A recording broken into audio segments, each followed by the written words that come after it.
I'm sorry I shut myself away from the world. I'm sorry I'm not good enough for you. I'm sorry I'm not good enough for this world. I'm sorry I'm worthless. I'm sorry I'm a piece of shit. I'm sorry I can't do anything right. I'm sorry I'm not worth any of your time. I'm sorry I was born. I'm sorry for everything I've ever done to you. They tell me it's okay, but they don't see all the problems. They don't see all the hate. They don't get who I am. Hell, they never even gave me a chance. I'm sorry for being the person I am. I'm sorry you don't understand or like who I am, but you gotta understand I am who I am. I'm not you and you're not me. So you don't control me and you cannot change a thing about me. I'm sorry, but that's the way it is. I'm sorry.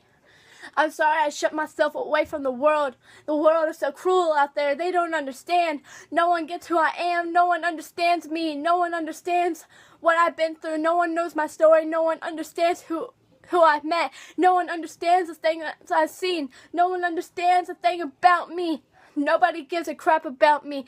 No one gives a crap about anyone these days. All they care about is pulling someone down that is apparently above them. But here's the thing. How were they ever above you if you just dragged them down? Since day one, I've been dragged down. Since day one, I've been bullied since day one. No one understands and nobody cares. Nobody puts a stop. Nobody helps. I've asked for help. Nobody cares. No one understands me. No one understands a thing about me. Everyone tries to change me. But here's the thing. You cannot change someone who doesn't even know who they are.